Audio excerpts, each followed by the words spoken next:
Hi everyone, today I'm going to be showing you how to crochet this table runner. It is a perfect pattern for an everyday, all-season table runner, and the pattern actually includes two different sizes. The width is the same, it's the standard 12-inch width, but the length comes available for a standard 4 to 6 seater table, which is what this video will be focusing on. But also there is the pattern for the standard 8 to 10 seater table. Have a look in the description below for more information on the materials that you'll need, a link to the written pattern, and some other helpful information. Let's go ahead and get started. Okay, so to begin this project, you're going to be needing the classic cotton big ball yarn by Loops and Threads and a 5mm crochet hook. I have included in the description below more information regarding the yarn that I'm using, how much you're going to need, as well as a link to the written pattern and dimensions of the finished product. So for now, let's just go ahead and get started on this project. For all of those other details and helpful links and information, have a look at the description below for all of that info, including links to purchase the yarn online if you like. All right, let's go ahead and begin. Okay, so we're going to begin with our starting chain.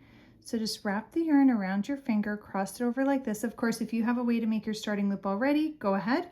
Whatever way is comfortable for you. Just sharing how I do it for those that are brand new to crochet. So wrap it around your finger, let it cross over itself. Pick up a little bit of this bottom piece here under the little X that you've made and push just a little bit of the top piece through and give that a pull to form your ring. Go ahead and get that onto your hook, and now we're going to make our starting chain of 47. So yarn over your hook and pull through the loop. Yarn over, pull through the loop. And you're just going to continue on making your chain until you get to a total of 47. So go ahead, continue working your starting chain. When you get 47 chains in total, come back and I'll show you what we're going to do next. Okay, so now that you've finished your starting chain, we're going to work a half double crochet into the second chain from our hook. So there's our first chain. We're going into the second one here. You're going to yarn over, push your hook into that chain space, yarn over, pull up a loop. You've now got 3 loops on your hook. Yarn over and pull right through all 3 loops.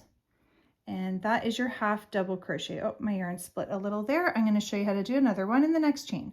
So we're going to yarn over our hook, push it into that next chain, yarn over, pull up a loop, yarn over, and pull right through all 3 of the loops on your hook. And you're just going to go ahead and continue on working 1 half double crochet into every single chain all the way down your row.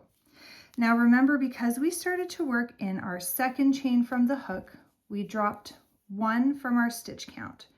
So by the end of this row and every row going forward, you should have a total of 46 stitches.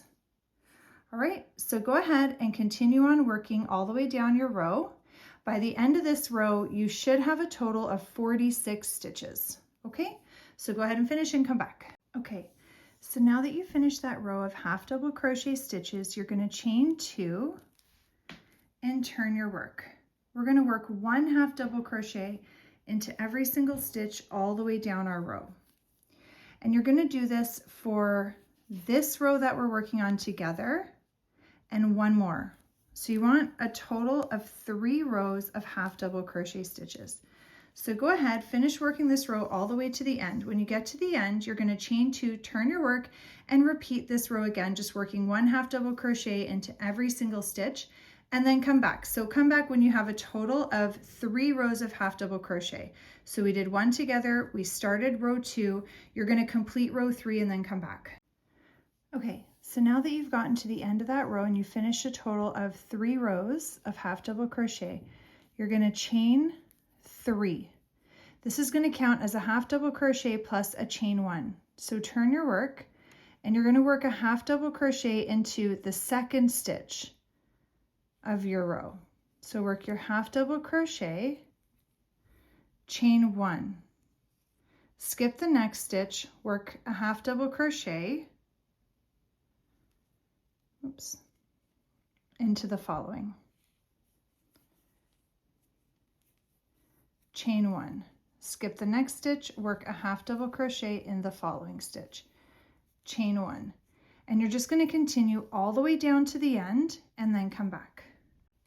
Okay, so now that you've finished that row, you're going to chain 2 and turn your work.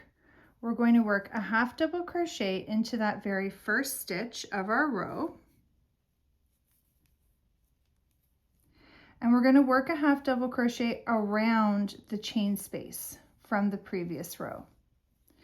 Work a half double crochet into the next stitch. Work a half double crochet around that next chain space, the chain 1 space from the previous row. You'll go ahead and continue working that all the way down to the end. Now this is a 4-row repeat. So this row that we just started together is row 1 of our 4-row repeat. So the 4 rows is 3 rows of half double crochet, 1 row of our half double crochet chain 1.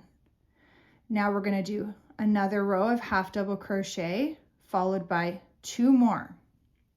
So the difference here going forward, so at the beginning we just did straight rows of half double crochet. This one is a little different. So our row 1 of our 4-row repeat, because we're working into a stitch around a chain, into a stitch around a chain.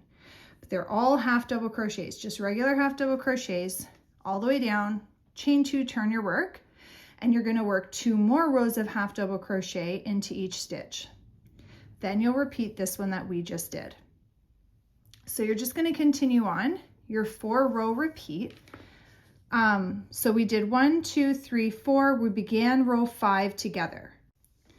Okay, so right now you're about to complete row 5. You want to keep on going, repeating this 4-row repeat. You can just rewind the video back, watch again if you need help through each of these rows. You're going to go until you've finished a total of 176 rows of work. Okay, so just repeating these 4 rows over and over until you have completed 176 rows of work. When you have completed that, come back and I'll show you how we're going to finish up. Okay, so now that you've finished all of your rows, you've got your table runner done, you're going to realize you have a couple of tail ends left behind. You're just going to use your tapestry needle or your yarn needle and just weave it in and out of a couple of stitches just to hide and secure, and then you can fasten them off, and that's it. You're done. I hope that you've enjoyed this pattern. Please don't forget to like and subscribe.